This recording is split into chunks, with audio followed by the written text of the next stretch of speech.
Bonjour à tous, c'est le commentaire des lectures de ce dimanche. Très heureux de vous retrouver chacun et chacune d'entre vous. Alors aujourd'hui, c'est le dimanche juste avant la Pentecôte. Eh bien, nous partons avec les actes des apôtres au début. Les apôtres, après avoir vu Jésus s'en aller vers le ciel, retournèrent à Jérusalem, figurez-vous. Depuis le lieu-dit, le mont des Oliviers qui est proche. La distance de marche ne dépasse pas ce qui est permis le jour du sabbat. Donc tout se passe bien pour le moment, ils sont dans la légalité.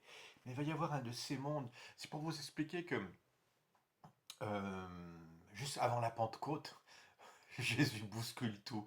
Jésus monte au ciel, d'accord. Hop, regardez ce qui s'est passé.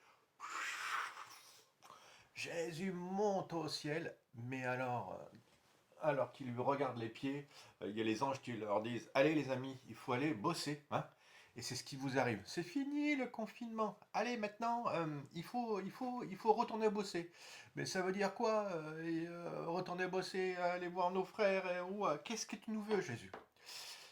À leur arrivée, ils montèrent dans la chambre haute. Alors c'est le lieu, d'où l'importance de pouvoir se réunir et prier ensemble, hein, je vous assure, parce que cette chambre haute, hein, c'est le fameux lieu où les sacrements sont donnés, quoi. Et même l'Eucharistie, mais aussi euh, le sacrement et de la confession et de la confirmation, où ils se tenaient habituellement. Alors c'était Pierre, alors on va tous les retrouver. Alors attendez, je vais vous appeler Pierre. Ils sont tous cités, hein. Pierre et Jean. Ah là là, super. On a Jean d'un côté et Pierre. On a et l'Église, et j'allais dire, et la vie apostolique et la vie contemplative, mais c'est pas tout à fait vrai. On a quand même les deux regards, c'est tous les deux qui ont concouru au tombeau, vous comprenez? C'est ceux qui sont jugés dignes de pouvoir s'approcher du mystère de Jésus. C'est toujours la même chose. Différents regards sur une même réalité. Mais là, il n'y a pas uniquement que Pierre, Jean, mais on va retrouver également Jacques et André et Philippe et Thomas. Je vous les mets tous, hein, parce que et Barthélemy et Matthieu, Jacques fils d'Alphée, Simon le Zélote et Jude fils de Jacques. Bon ben voilà, ils y sont tous, hein.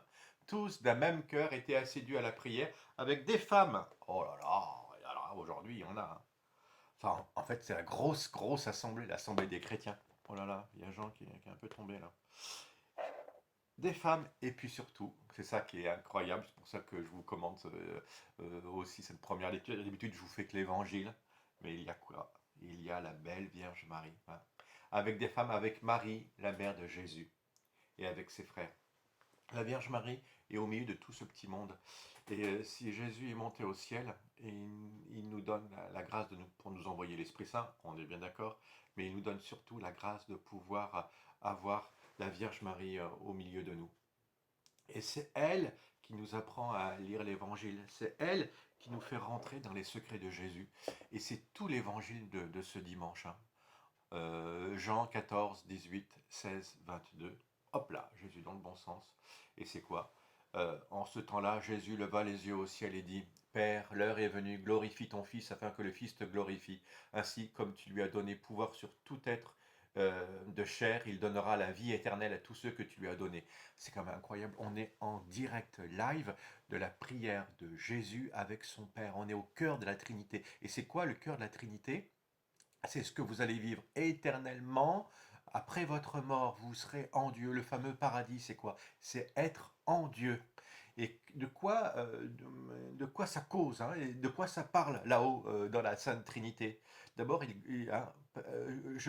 glorifie ton Fils afin que le Fils te glorifie. Il y a une histoire de gloire, soit ça c'est sûr, parce que quand les anges, pour le jour de Noël, se sont mis à nous dévoiler un peu ce qui se passait dans l'éternité, hein, le grand show de Noël, vous vous souvenez, ça commence par gloire à Dieu. Donc il y a une histoire de gloire. Hein. Donc vous avez le droit de prier, vous aussi, même si vous ne savez pas très bien ce que c'est, dire Seigneur, je te rends gloire. Hein. D'accord, c'était une très belle prière.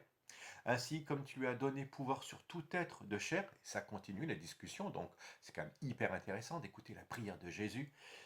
Il donnera la vie éternelle à tous ceux que tu lui as donnés. Donc ça veut dire que ça nous est promis, cette vie éternelle, à nous aussi. Ce que Dieu, ce que le Verbe et le Père et l'Esprit Saint sont en train de vivre, ça nous est promis à moi aussi. C'est pour ça que c'est si bouleversant. Or, la vie éternelle, c'est qu'ils te connaissent, toi, le seul vrai Dieu. Donc nous allons connaître Dieu, figurez-vous. Et celui que tu as envoyé, c'est lui. C'est la même chose. Connaître le Verbe, c'est connaître le Père. Et tous les deux nous génèrent, nous donnent l'Esprit Saint. Or, la vie éternelle, c'est qu'ils te connaissent, toi, le seul vrai Dieu et celui que tu as envoyé, Jésus-Christ.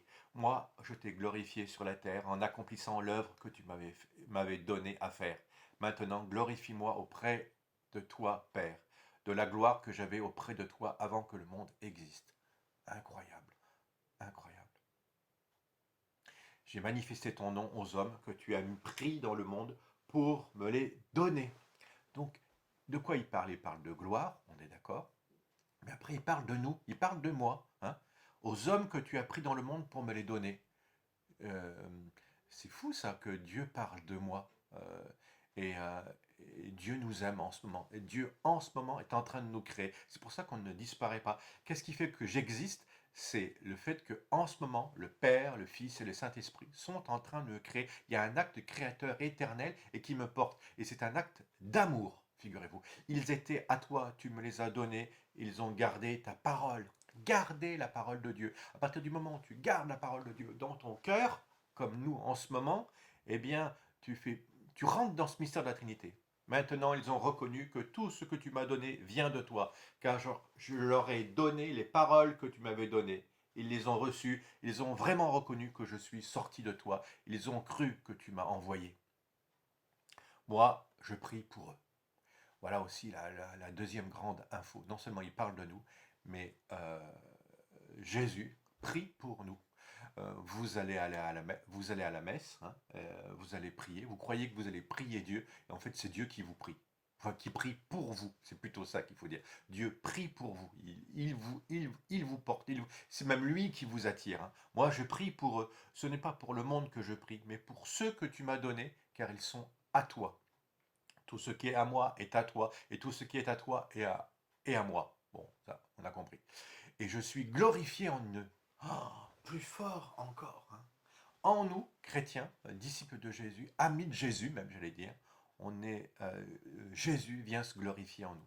Désormais, je ne suis plus dans le monde, eux, ils sont dans le monde. Vous voyez quand je vous dis que ça part bien et bien de nous, hein, les problèmes de Covid et de tout ce que vous voulez, et de chômage, et de politique, tout ça, c'est bien et bien le monde dans lequel on vit. Il sait très bien qu'on vit dans ce monde-là avec toutes ces difficultés. Mais Dieu veut venir nous aider à le porter. Et moi, je viens vers toi. Incroyable.